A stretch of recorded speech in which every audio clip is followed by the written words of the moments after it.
Hello, and welcome to episode 3 of the Doing the Most podcast. My name is Shannon Fairweather, and I am your host. And today, I have a very special guest.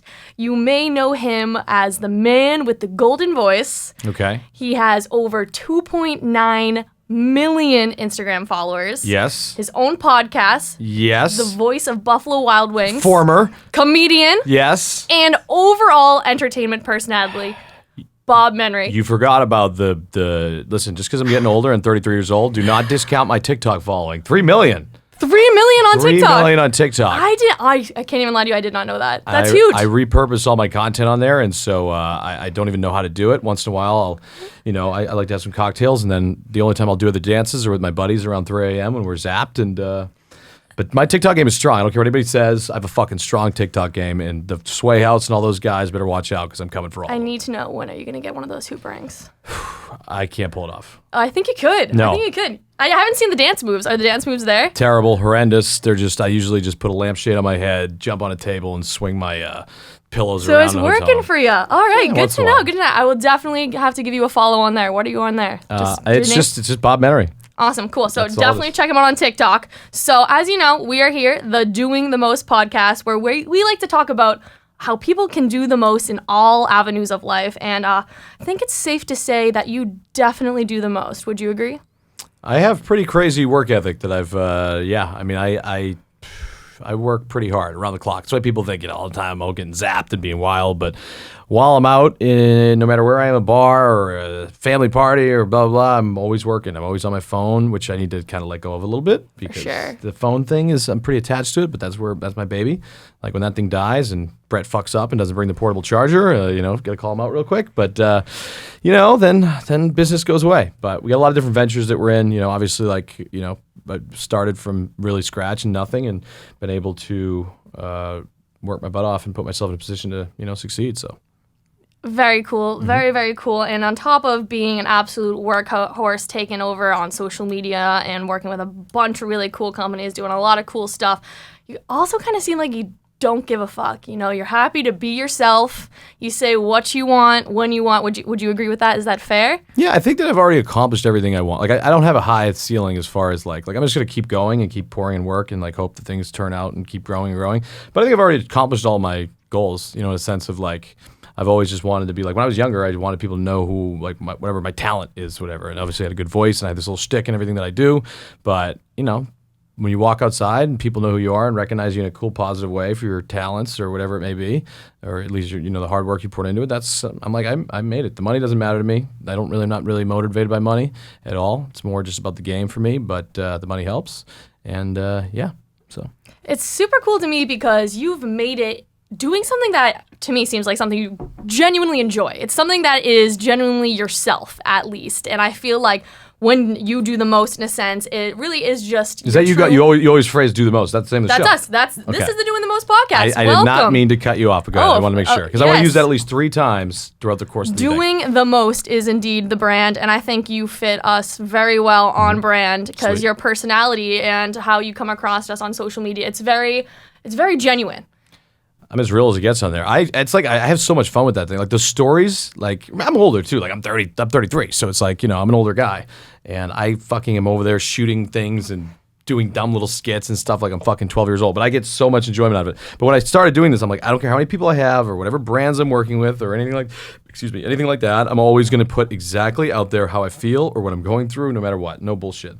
And so I try and think of it as a little art thing where it's you want to show the worst times, the best times, because everybody has ups and downs in life, and you see so many people in social media and stuff, kind of they're fluffing things or whatnot. I'm fuck that. I want to be exactly who I am in the given moment, and if I feel like pressing a button, sometimes I delete the stories and stuff because don't we all though? Yeah, I'm a big deleter. Oh yeah, me too. Massive. Oh my deleter. God, I have had a couple nights out at the Greatest Bar where I will just post things and try to just be funny with my captions, and like they're funny, but they're something that is fucking rude. The worst is when you wake up, when you pass out and you wake up the next morning, though, and you're like shocked. You go, fuck, I didn't delete any of my stories, and that like already had 8 hours and it ran. You're just like, oh my god, what have I done? You look at it, you're like, I'm such an idiot. But that happens, and but people appreciate it, and there's those people who live to see those, and it's so much better than going on and seeing just another fucking cheese board or just someone's perfect relationship. No, I'll take you through the ups and downs. Yeah. I mean, I had my ex-girlfriend put me through the ringer, kind of pulled a fast one on me. I guess you could call it that. And I was hurt for 2 weeks, but I'm like, fuck it. I'm just gonna tell, because I like to be like, hey, look at, like,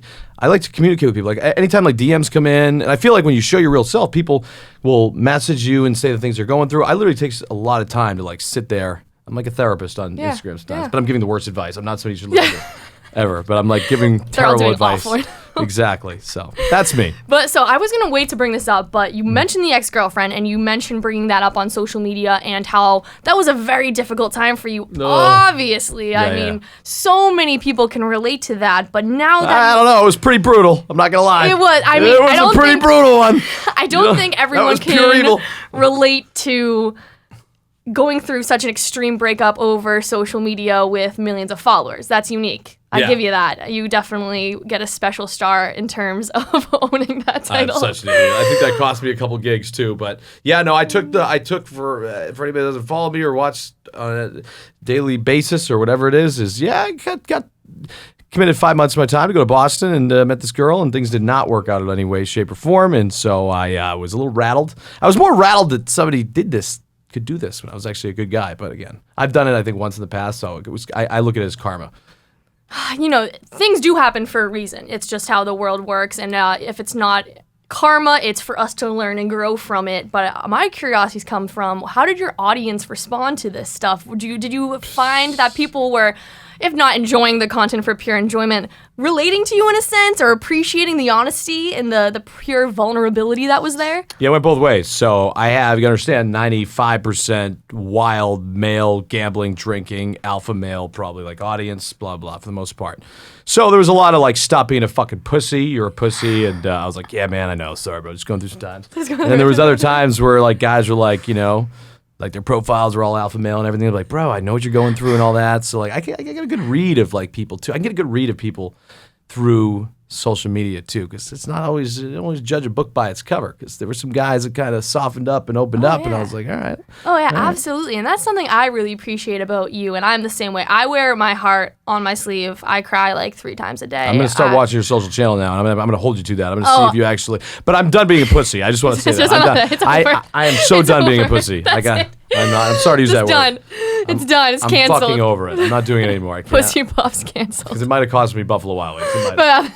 It just might have. It might have. We can also go into that. Let's start strong here. Let's go. Let's bring them in, and really reel them in with the really interesting. I have not talked about Buffalo Wild Wings yet at all, because I'm still under contract till July 31st with them.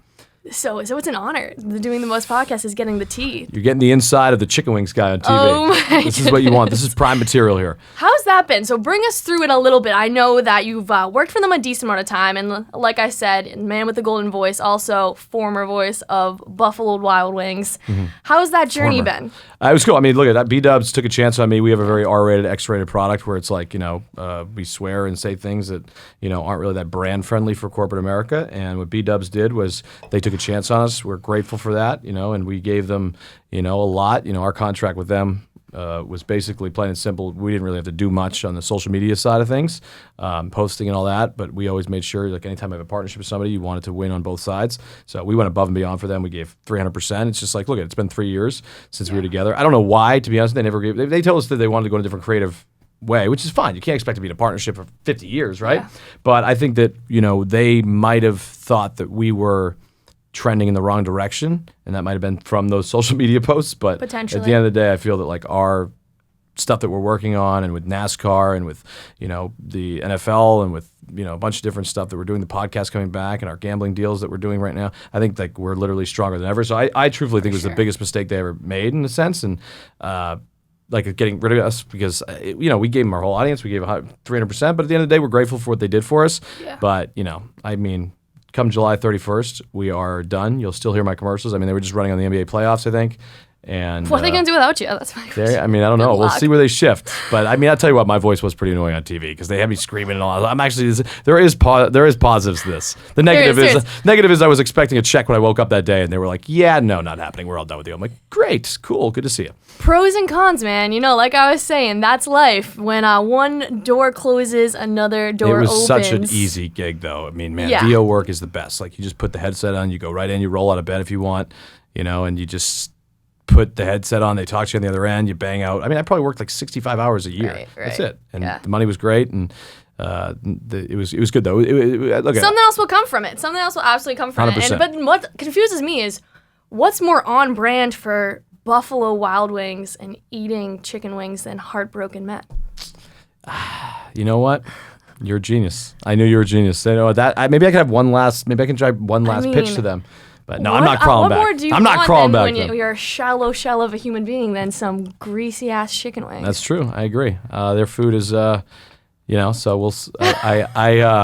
I'm excited to look at what the next ventures are. Exactly. Maybe we go to maybe we go to a competitor. Maybe we go to Hooters or Wingstop if they're nice enough to have us, and that would be kind of funny. Do the Sprint Verizon guy kind of move. Oh yeah, for sure. But like, come back. No, I have nothing. But I have nothing. And look what happened when I stopped eating Buffalo Wild Wings. I have nothing negative to say about Buffalo sure. Wild Wings at all until July 31st. And it was a great experience. I'm sure that it was professionally a really awesome opportunity for you, and something that I do want to dive into is. No, but on record, they were actually good partners. They were fun. I just disagree with their sure. decision to terminate us. Of course, as do I. As do Good, I. Good. You're not alone.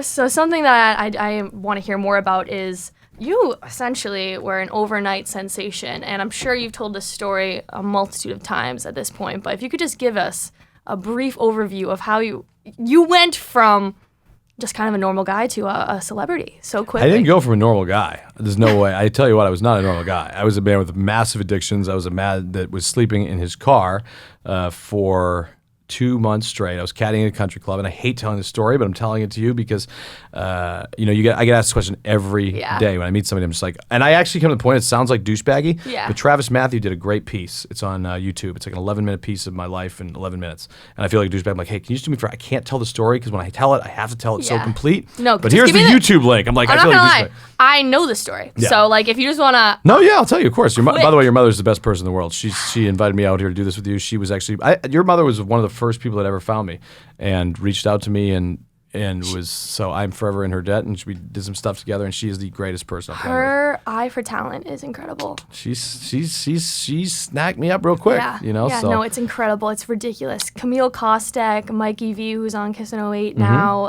a lot of super cool people. She has a special talent. Just follow her lead. She knows what she's doing. Yes, but anyways, basically, I was sleeping in a car. I was there for 2 months, and like I got to a point where I was caddying, wasn't making a lot of money, and then just kind of my buddy was like, I'm moving out, and I'm like, all right, so where do I go? And then I remember the first night, like driving around, being like, wow, is this real? Where do I shower? And I'm like, all right, I'll get a membership at the YMCA.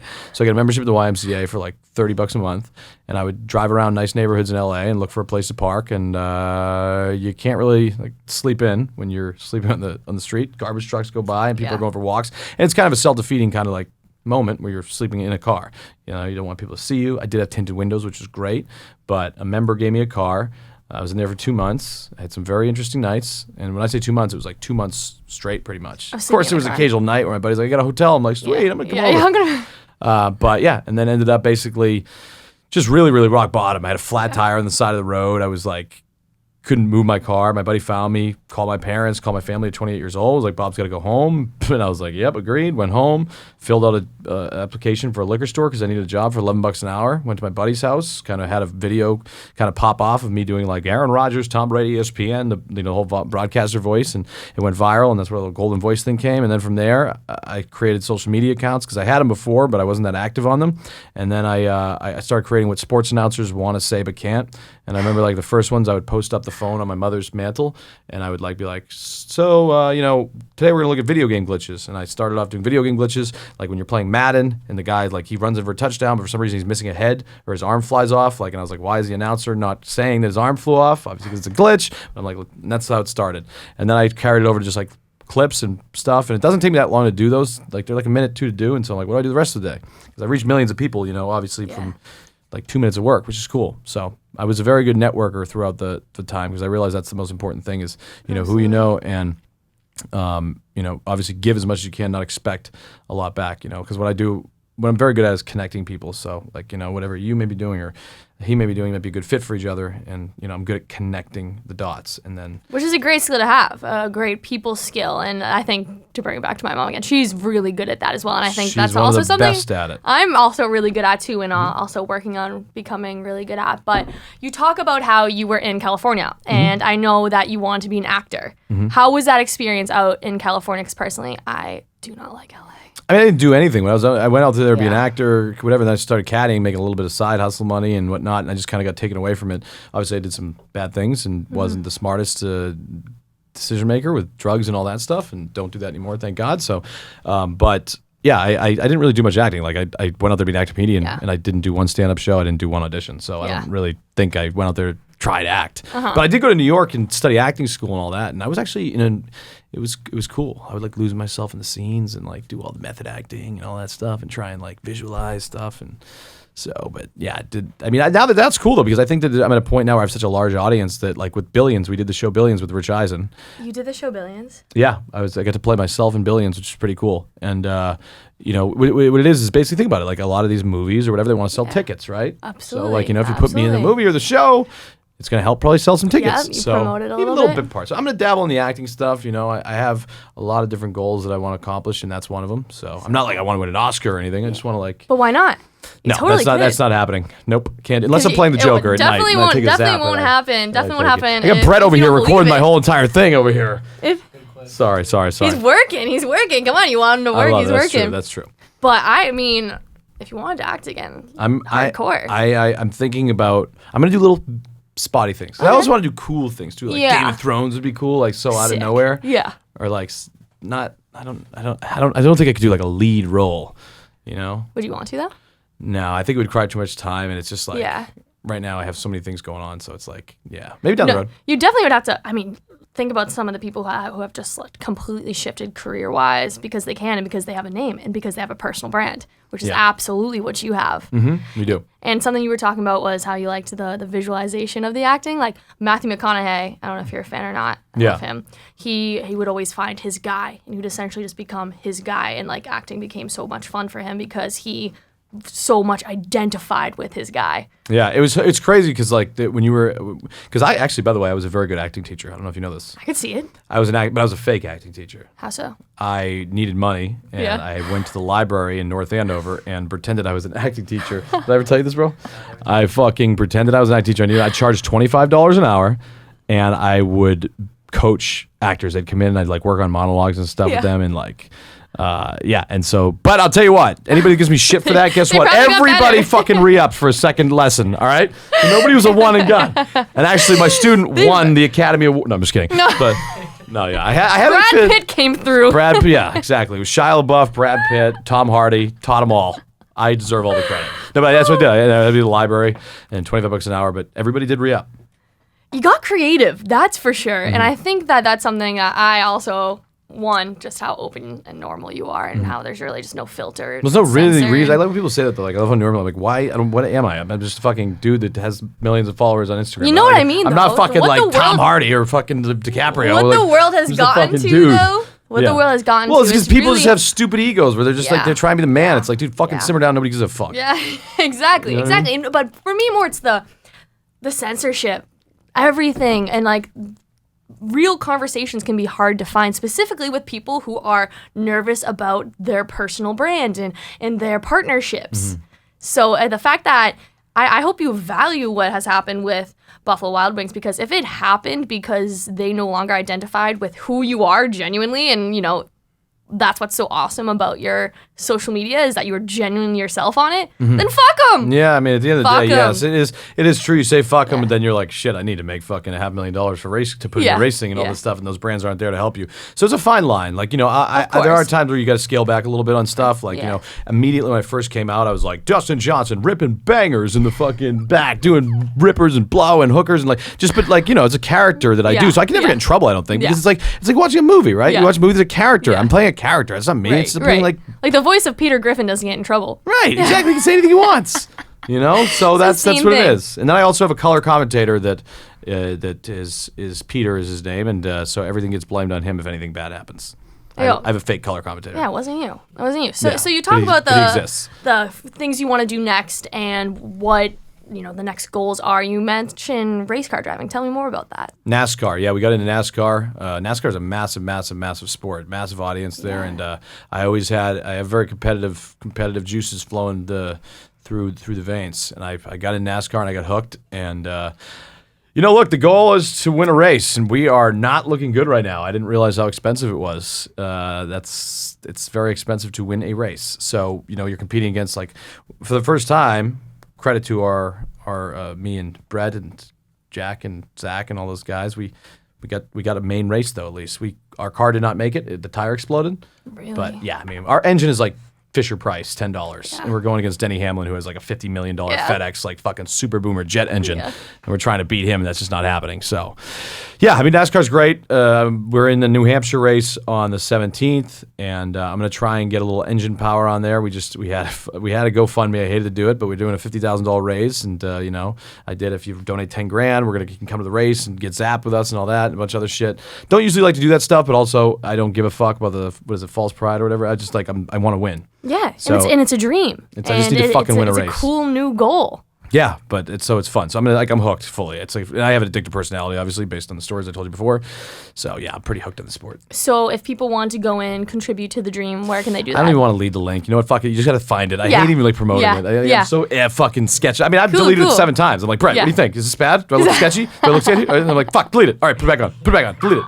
Nonstop. So don't even worry about that. If you find the GoFundMe along the way, you can donate. If Yeah. not, don't worry about it. Because we're a ways Definitely. away from our goal. Definitely supporting, mentally. That's it. That's all I want. Mental support. Exactly. That's all I want. I love that, you are interested in doing something new and different and are just going for it. So Well, it's so cool. Like we were out there and like we're on the fucking like sometimes you sit the back and you're like, obviously from where I came from, like then you're just like, holy shit, why am I like I'm on the line doing the national anthem on the pit track next to the best racers in the world and I have a fucking car?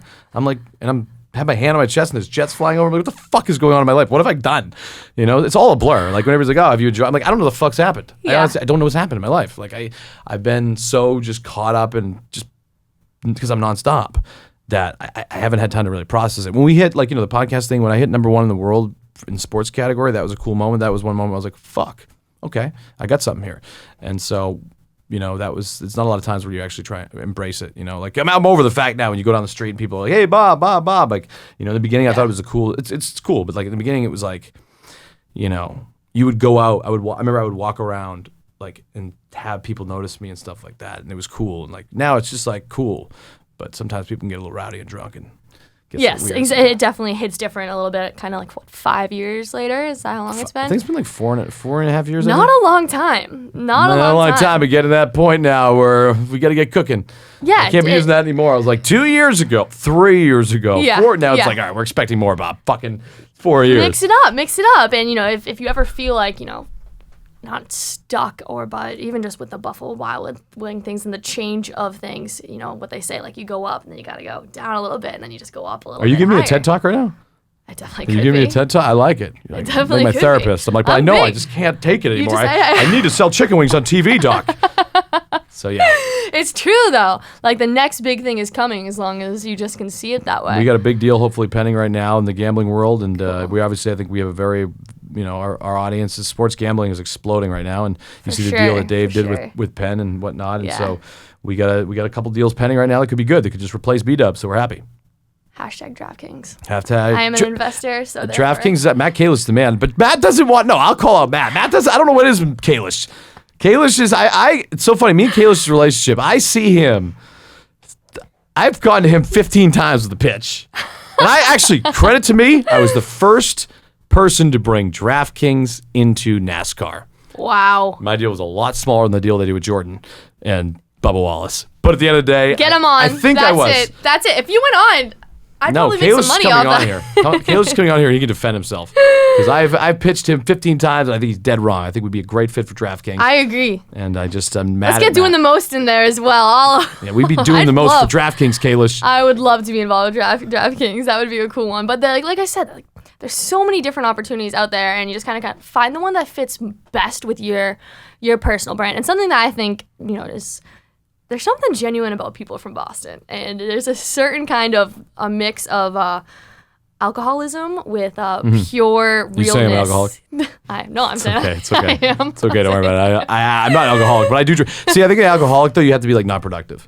Oh, Like, for sure. I can fucking drink. Like I honestly actually don't think that, because I probably have a drink a day, maybe like one drink a day. I mean, Brett's like every day I've seen you, you've had like 9. Yeah. I mean, like it's nice out, and then like it's cold out, so you gotta stay you warm gotta have- somehow, yeah, and then yeah. it's like the holidays, but then it's like summer. Yeah. But then it's like the weekend. What's the longest you've gone no drinking? When I had COVID, 2 weeks. Oh, see, I did 60 days. I beat, was it 30 or 60? I forget. But I had a bet with Christian McCaffrey, who has not paid me yet on the bet, calling out Christian. He was supposed to name drop me in the NFL season last year. Getting injured is not an excuse, and you are paying the penalty. You have to pay fucking double now. Also, Michael Rubin of Fanatics. What happened to the Coachella seats? I don't care about COVID being canceled. You owe me. And I think Keep it going. Let them know. Who else? Who else is Mom? in that mix? Mom and Dad were just fully supportive of it. They weren't really any bets, but who else did I have? Then I had some cash deals and all that. Those were paid. You got to even out on those. You got to even out on those. I like prop bets. I like little prop bets. Oh yeah. You clearly. I lost to Steph Curry in golf back in the day, and I had to wear his jersey for 30 straight days, and it was the hardest thing I've ever done in my life. 30 straight days. I had to wear his jersey for 30 days. I had meetings at like high-end restaurants with cool people, and like couldn't even get in because like, sir, you can't wear sports stuff in here. I'm like, well, fuck, I can't fucking take it off. Then I have to text the people and be like, hey, can you meet me down the street at fucking McDonald's? I can't. I can only wear this jersey. And then I have all the Golden State fans coming up to me being like, Curry, Clay. I'm like, dude, I fucking hate you. Get away from me. Gross. So, yeah. Gross. But I think that something about Boston people is just the genuine realness in addition to the alcohol. And you're from here. It's all our parents, man. Our parents raised us yeah. right, and I'm sure that. Yeah. Tell me more about your upbringing and how that kind of contributed to the personality you are today and how Boston. I was as a terrible in city. school. My teachers used Yeah. to have to send me for laps around the room before fucking tests. I remember junior year, I think in high school was the first time my teacher was like, you might have ADHD. I'm like, do I? Really? She's like, yeah, go is sprint that? around the block 3 times and then go take your math test. And so, yeah. And then. Did that help? No. Fuck no. I just Sweating your didn't ass come back. off. I didn't come back. That was what it was. Mrs. Wolf. She was fun. And then, I didn't really do well in school. Graduated high school barely. Had to like get my teachers Red Sox tickets and bribe them to put me through and graduate. Didn't get into any schools. Then that's when I went to acting school, and then just kind of caddying, blah, blah, blah, all that stuff. But upbringing, great parents, been married for 30 years, brother, sister, very supportive. My mother was always very supportive of whatever, got to a point where it was close though, where they were like, all right, Bob, we don't know if you're making the right decisions. And We need to talk. we need to talk. You need to be... We are concerned. We are very, very concerned about you. And they still do it now, obviously, too, because my father is, my father gives me advice nonstop, and, you pick and choose. A lot of Yeah. times, I'm letting a lot of it go in one ear out the other, but, Yeah. he always gives me good advice of like, you're going to make mistakes, you're going to have issues and problems and whatnot. What's the next best thing you can do? It's almost like a quick restart. You do something dumb or stupid, all right, well, fuck it, it's over. What's the next best thing you can do? And that's great advice. That's the words I've always lived by. That's great advice. It's as Matthew McConaughey would say. You keep quoting Matthew McConaughey. I'm a big fan. Are you really? I just read his book too, Green Lights. No way. Persist, pivot, or concede. I think that's a great line. All right. It's like either continue on, like is this making you feel good? Let's persist with this. Pivot. Fuck it. Let's switch it up. Or concede. Call He's it quits. nuts. He's He's awesome. like in a way like I guess he's like acting technique is like Yeah. like he's like doing I guess he has a lot of, like he's big into like the vocal warm ups and stuff. So he'll do like the why in the world would a whale want water, would a whale wants water, would a well run dry. Can Well, you do he's that? a voice guy too. Is he? So are you. Yeah. Vocal should warm read ups his were book. I always used to do the vocal warm ups. What's your favorite one? I mean red leather. Ooh, better than that. Red leather, yellow leather, red leather, yellow leather, red leather. That's. I used to put a pen on my tongue and do all the different tongue twisters, and I think that's actually helped my voice a little bit because I used to do that for a while. Huh. Do you think that's where it came from? Are you I'm realizing going this to right now? a deep place right now. Sorry. That's important. That's what we do here. Cool. Got Dig it. it out. Got it. Breathe. Feel to heal. Yes, of course. Yes. When did you realize that you had the voice of a professional sports broadcaster? I remember that come out? the earliest memory I can remember was I think I was in a car with my buddy in high school and rolled down the window and there was this like old lady sitting in the car and I was like, Cocoa Crisp, stick falls off or something and kept making weird little fucking things and I was like, whoa, You know, I like to think of it as being as cool as like when I went through puberty. Yeah, my voice change had happened, but yeah, I don't really remember. I just remember fucking with people in high school with it, and then I just developed it. I became an obsession. Like I would always go out in public, and like would never go out for drinks and sit there. I would always show off my voice and go to a table and like pretend I worked for the Jacksonville Jaguars, the Tennessee Titans, or like just fuck with people. It used to be my whole entire. It seems like a cool party trick. Yeah, no, it was definitely use that all the time. Yeah, it was always pretty good response. Before you kind of became known for it, do you have any just like wild stories with the voice? Before I got known for my voice, do I have any stories? Oh yeah. I mean, I've definitely put myself in some scary situations. You know, I've definitely brought the voice up to the wrong crowd. Yeah. You know, while I was zapped, like, you know, a group of big ass motherfuckers on the street at like 3 a.m. on Hollywood Boulevard, and was forced to kind of scurry away quickly. They weren't fans, but I'd say it had like a 95% success rate. And that's why I can't believe there's not more, I don't even want to say it, but I can't believe there's more about videos that have like came out. Because every time I used to do that, every night, I did it for like every night for 2 years. Yeah. And like always phones would be out recording. So like there's some like dark fucking videos of me like out there. And if you have them, just delete them. Call me. We can work something out. But I'll pay you out on that. Yeah, there's some bad ones out there, I think. Because that was like core Bob bad rock bottom. Yeah. I have a friend who makes music, and she likes to rap and like freestyle, and she always says like her old stuff is like she gets like too dirty, too bad. Can't do that stuff. Do you mind if I have a bad habit that I've developed just for the week? I smoke these puff bars like just for a week. And I'm quitting tomorrow. It's like I have to. Can I take a puff of it? I mean, it's a free country. There's no rules here on the podcast. Cool. I can't tell you what to do here. I know you can. You could if you told me no, I wouldn't do it. Until the fire alarms go off. No, this is invisible smoke. I don't think it says fire alarm because I've snuck it on an airplane and done it before. Yeah, dude. Is this bad? Am I admitting to a federal offense? No. The first part of addiction is realizing and admitting there's a problem. Oh, really? No, denial, isn't it? No, it's denial. It would be the other way. So we're step 2. No, I'm like Have fucking. You been through denial yet? No, time out. Denial would be the fact that I had addiction. This is me admitting what I do wrong. So that's what, step 2? Oh, that's step 2, I think. That's step 2? I don't know what's after that. But no, quitting. I've done it a couple times where I've snuck in the bathroom and puffed this thing, and my trick is, this is so bad. Don't do this, anybody that's listening or ever do it. It's not good. You shouldn't do this. It's like, I don't understand really what the risk behind it because it can't really catch on fire. This is worse than a plane?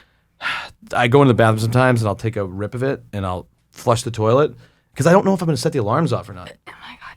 And what do you exhale it into? And I exhale it in the toilet, my face is in the toilet, and it shoots out the toilet. And what comes back into your face? Nothing does. Maybe a little splash once in a while. But oh my God. Yeah, it's not a big deal. Oh my God. Usually I do it early in the flight before anybody's dropped any bangers in there. So oh my God. That's basically it. Oh my God. So it's clear that you have somewhat of an addictive personality, which can be a good thing. Do you think that's been beneficial to you at all? 1,000%. Because I have an addictive personality towards what I do, which is fucking nuts. Right. You know, like, and I don't give up on things. Tornadoes, yes, tornadoes. We just chased a tornado. That's one addiction I should probably let go of because spur of the moment, 4 a.m. the other night, I woke up everybody and I was up and I said, guys, who's with me? We're fucking going to Indiana. 5-hour drive. Get the driver. We're going to chase a tornado that doesn't exist. And because there was a storm coming in, and I have this storm chaser that I'm working with, and he led me on. He said, "There's a fucking storm brewing right here." So I drove right to it, and we missed it. You missed it? We got like a sprinkle of rain for the 6-hour drive. So you did the drive. I just missed it. I just want to be closer to a tornado. It's something I always wanted to do. There'll be another one. No, it's been fucking ever since I said tornado. By the way, there's been fucking 9,000 that have popped up everywhere. Really? Yeah, and now everybody's sending me videos like fucking with me, being like, "Dude, you missed it, Indiana tornado, Chicago should have been here." I'm like, "Fuck FOMO. you, bro. I got it. I understand. I'm fucking coming. Don't worry. There's gonna be a moment where I'm that close, right there." And by the way, look at that building, right? Nobody can see it, but that building is pretty big, right? It's Verizon building. Yeah, imagine a 1.5 mile long tornado. Oh my God. 1.5 mile long. Fucking moving at 400 miles per hour. Like, that's intense shit. Would you be nervous about getting sucked up into it? I think I haven't seen yet. I haven't been up close to one yet, but I think it would be amazing. But I also think I would shit my pants too. So I don't know yet. I don't know what my reaction. You wouldn't reaction. want to be too close to the tornado. That would get dangerous. Because I started to pussy up a little bit when I got close and the clouds started to change. Next breakup, tornado. Oh yeah, throw her right in the tornado. How about that, huh? Oh my God. Is that bad to say? Of course not. I mean, we just vaped on a live podcast. Yeah, you're right. There's no rules. We've already stretched the limits. There are officially no rules for sure. Mm-hmm. So I'm curious now that we've talked about, kind of, I guess we should call them hobbies, tornado chasing, vaping in a toilet. Mm-hmm. What else is there? What's next in terms of, I understand, Is it all? Do you want to keep it related to the voice and doing things with your voice? No, I think what people biggest misconception with me is like I'm just this like comedian guy who does voiceovers on things. I spend 0.001% of my day on that. Exactly. What I'm very good at, like I said, is connecting people together and like doing random. If I put my mind to something, I believe I can get it done. And one of our ventures right now, and you asked what's the next thing, getting Josh Gordon back in the NFL. So Josh came and played football for our arena football team, and I said, Josh, need a favor from you. I have a little skin in the game, and if you came and played football, we already got Johnny Manziel as our quarterback for 3 weeks and go above and beyond. I don't know how to do it, but I'm gonna do everything I can to go back in the NFL. And Josh went fucking 10 times above and beyond. He's the fucking man. And he gets suspended like 9 times throughout the course of his NFL career because of marijuana. And marijuana laws are kind of starting to it's being decriminalized. And so, he's got to pass. We just submitted his letter for reinstatement to the NFL. And it's all up to one guy, Roger Goodell, to let him back in. And I know there's teams are interested in signing him once he's back. But I basically am helping represent Josh Gordon with Zach Hiller, who's loyalty above all, reps Dalvin Cook and J.K. Dobbins, and now Josh and a bunch of other guys. So we're getting Josh back in the NFL, hopefully.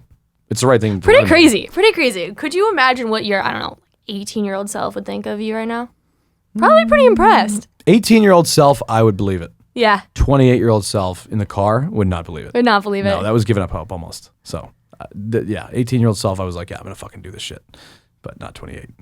It's kind of like you need that, you kind of got to hit rock bottom. If everything's easy when you're 18, other than pimples and girls and puberty and college applications here and there. It's the real life stuff of adulthood and really feeling it and kind of being with yourself. And what kind of got you through living in your car in those dark times? I think when I say I gave up completely, I didn't really give up. I think there's always a part. I had always a little storage fuel, I'd call it, in my somewhere. Yeah. I always believed that something was going to come out of it. But what got me through it? I would listen to like T Grizzly First Day Out a lot. And, music would really get me through it. Yeah. I would just get fired up. Like music really fucking fires me up. I want to break into the music game somehow. I just don't know really how or what I'm going to do. But I'm big into hip hop, rap. And, cool. Yeah, we're trying to create a label over here, straight up, if you want to be involved. I'll tell you what. If I get behind this fucking shit, it's going to fucking work. So whatever you need, I'm in. I'm fucking in. Sign me up now. Brett, new venture. I'm just saying, we want to do it all. We're doing the most truly from the marketing team to the brand and the clothes, but also a label is definitely in there. You're thinking the right way then. You're thinking the right way. I mean, that's what it is. We have some connects with some really cool local producers who are really talented. And you know who we got to get? We got to get connected with Scooter Braun. Scooter hates me. I FaceTime him 40 times a day and prank him all the time. He's not. Me and Scooter have an ongoing joke where he answers the phone and he turns the camera around and doesn't put his face on the camera because I prank him so much. And we gotta outdo Scooter Braun. But I needed a real favor from him once, and he was like the boy who cried wolf. So he turned around like, no, Scooter, this is real. I genuinely need your help right now. So I pranked him to death where he's not going to respond to me anymore. Music though, how's your singing voice? I don't know. I think I could do like Sinatra maybe or something like that, but not. Fly me. My dad sings Sinatra. The moon, really? Yeah. Summer wind. That's hot. Blowing in, yeah. He's a savage, man. He's like charity salesman his whole life, and then decided, fuck it, I'm gonna go on tour. That's so cool. He goes on tour and it's really. Yeah, it's just in his town. That's sick though. He's like the town crooner. That's awesome. Slays all the bitches. Just getting it done. Just like following the dream. I love that. I love just like there's so much I want to do. Not that this episode's about me at all, but in terms of, it'd be cool to be one thing forever and be really good at it, but it'd also be, I think it's so limiting to think you can only be good at one thing. No, you gotta spread apart. Yeah, spread apart. Yeah. Else life gets boring. It's just because I can't spend Brett, I can't spend 5 hours on one task. I'm like moving so much and be like, fuck this, we're done. Because I always what I also do, which is a problem of mine too, like my sleeping patterns are a little bit off sometimes because I can't go to sleep until I finish a task. And sometimes it's a really big task. And I'm like, all right, we have to sell a whole entire NASCAR and break this, and I won't go to sleep until that. And sometimes like 2 days of nonstop, shut the blinds in a room and work till your fucking face falls off. Yeah. Are you familiar with flow states? No. It requires you to be rested, and essentially you can get like 60% more work done because you're in this flow state, and sometimes you work out and then do it. Look it up. Who's the guy that talks about it? There's some really good talks about flow states on. Is it like Buddhist shit? No, it's like you're just hella focused, and you obviously don't want like your you don't want to be texting. You want to focus on one task, and you can get it done like 60 times faster than 60% times faster. See, somebody created flow takes, right? Yeah. I think my method works. I'm sticking with mine. I don't give a fuck. I think my shit is, I'm in a good lane. I feel confident. You know, if I don't feel good about it, I'll pivot away from it. But I like the obsession. Like, I like to hyper focus on one thing for a little bit and try and crush it real quickly. And if not, I just get rid of it. Do you ever feel like you being tired takes away from your ability to complete something? No, I'm never tired. Oh, interesting. That's I honestly think I've set the world record for most days awake in a row. I really think I might. You should check that out. That'd be something to add to the list. I mean, no, I not the world record, but I'm like definitely up there. I've done like 4 days, I think. And 4 straight days. No, I'm not. Well, obviously, like, yeah. With help.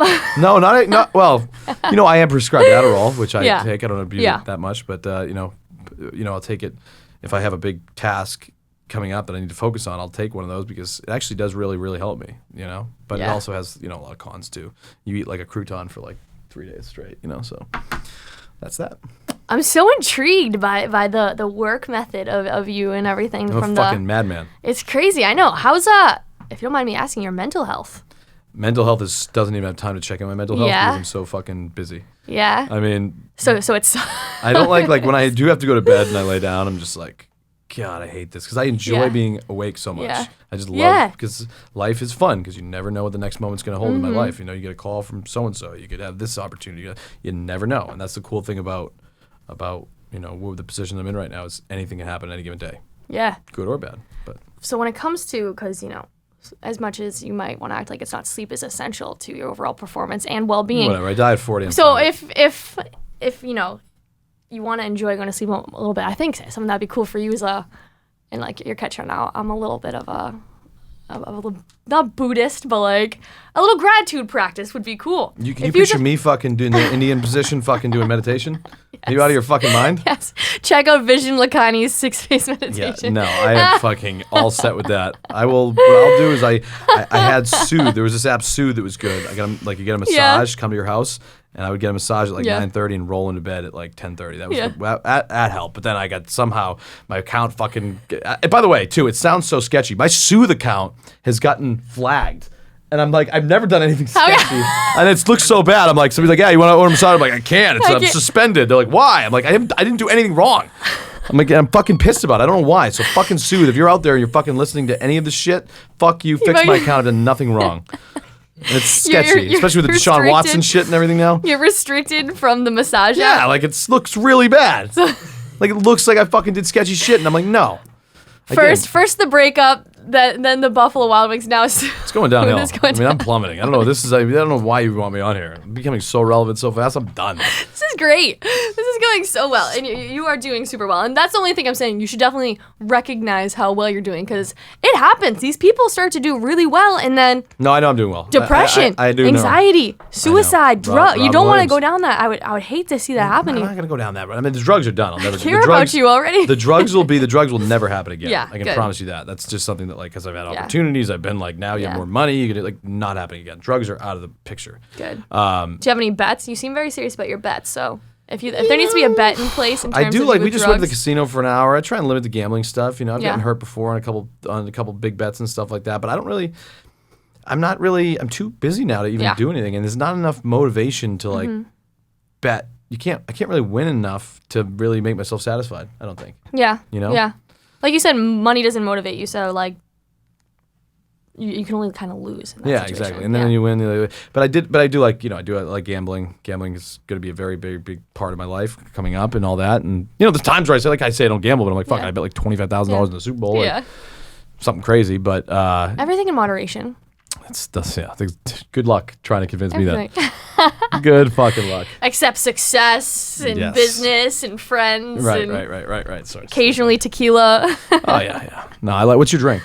Tequila. Hey, actually, you said that when you came in. I love tequila. Tequila's the only upper, so it's the only alcohol that doesn't literally just bring you down. Really? Yeah, I have removed 80% of my hangovers. Really? Unless I'm puking all over the floor, I don't get hungover. What's your favorite type of tequila? You can drink anything. Clase Azul or Dragones. Clase Azul. Or Dragones. Dragones, okay. Everybody's all creating their own stuff now. I'm thinking about maybe that's probably the next one. I'm still a big fan of Casamigos. Clooney killed it. Meldman. Yeah. They killed it. That's really good. That's my go-to, like at bars and restaurants for 'Cause sure. it's cheap. That's really good. It's cheaper. It's too. yeah, it's cheaper than like the premium ones. I've had like Patron. I don't even know what it's called, but it was like a $2,000 shot. Not that good. What? Yeah, it was like a Patron. I forget the name of it. I did one on New Year's Eve, and I did one at like a Del Frisco's once. Really? Yeah, because I just love tequila, so we just like love to try. Like if we see the shot on there, like all right, let's do it. I hate bottle service and stuff. I don't. Yeah, get it's a joke, but it's just funny because it like, wasn't even that good. It actually like kind of hurt my stomach after. Like I don't get how people get. Because Patron's cheap as well, but they have like this one. It's called like Right. Grade A or Somebody else who paying knows. for it, do it. But like I'll never pay for it. Like I hate bottle Yeah. service. I Like, they have mean, the signs that come out with yes, lights. I'm like, stupid, if I order yeah. bottle, I'm like, do not put the fucking lights on me. I don't want to see that. no. I'm like, who do I think I am? Like Yeah, fucking it's- the man? No. No, Like, it's dude, too cheap. people get so like crazy with bottle Have you service. been to Miami? I'm sure you have. I hate. Not that I hate Miami. I'm just not a big That fan is of Miami, yeah. It's too flashy for me. I'm Yeah. not flashy. I'm not anything. I just like. I'm to more stay of a low-key. Fort Lauderdale girl. Yeah. Love Fort Lauderdale. It's like you take Miami, but then like just wipe it off a little bit, just like clean it, run it through the wash once or twice. Okay. That's Fort Lauderdale. Fort Lauderdale. Yeah, still nice, still fun scene, a little bit just. We were down at Daytona. Daytona was awful. I'm sorry. Oh, Anybody down? Daytona sucks. The worst. Sucks. Yeah. No, I don't like Daytona at all. We're just bashing every place now, right now in the United States. As if Boston's where it's at. Boston is where it's at. I man. love Boston so much. There's no place I'd rather be, Last especially night in the was summer. Cranking. The people, they're fun. The sports, phenomenal. Genuine people. Like, I'm biased because I own a sports bar, but I just do? think, Grace Bar. Oh, really? That's you Yeah, guys. Okay, that's us, cool. Very yes. cool. Why we support the shit out of that? So that's awesome. You guys do a good job. Yeah, it's an awesome spot, and COVID was really hard, and a We're lot gonna go there of after this. you should. are. It's a good time, and the nightlife has been phenomenal. Like this Saturday, line down the street, LED lights on the 4th floor, like these crazy walls. It was like I like a bar scene. I'm a big fan of a bar scene. So you get the bar scene, but then it was also like nightlife on the 4th floor, which was sick. I was gonna say I like how they have all the floors. Yeah. Like Oh they yeah. have- Each floor is different. You know what else is like that is Nashville. We just got back from Nashville. Nashville has like I wanna go. Oh, it's crazy. I Like, but haven't the problem is been. they have no elevators and like there's like staircase. Like everything that's good is on the 5th floor on Yeah. the roof, and there's no like you have to climb like mad stairs. But Nashville's fun. It's like I love getting my steps in when I'm drinking. A little movement, like you can get a little tired when you're drinking. Sometimes a little movement's so good. yeah. No, I have a good question for you though, so Fire I'll away. ask it. Fire so away. something that I really value and doing the most values is a personal brand and being able to make a business out of your hobbies or what you're good at, your talents, and you have definitely developed a phenomenal personal brand, which essentially means that you can pivot and do something. If you want to start selling handbags, you can because you have the following and you have the personal brand behind it. So if you were going to tell someone, some advice or, like what you recommend in terms of steps for creating a personal brand, what would that be?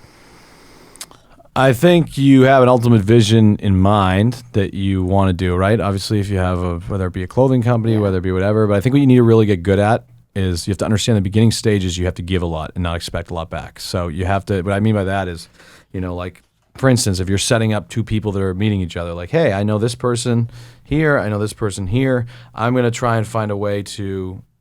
Because networking is like extremely important. And I'd say like I still go and listen to everybody at every bar that I'm sitting and talking to, find out what they do and see if there's an angle or somewhere that we could use them or I know somebody that would need them and I bridge them together. And I don't expect anything back. Yeah. Now it comes to a point though, if I set up a deal, I might want a percentage cut out of it. But, I've done so many deals and stuff and helped bridge some really cool people together. I mean, I put together, the Nelk Boys Full Send in the UFC and they've had great, tremendous success. Working together.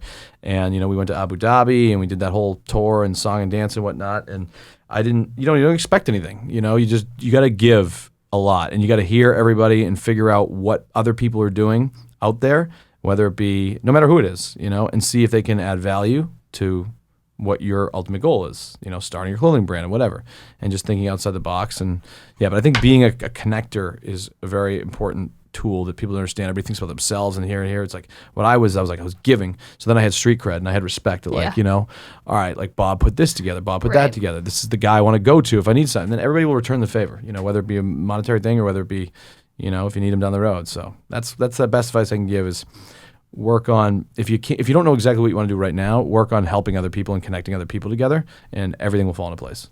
So give more in value than you expect in payment. 100%. Yeah. Always.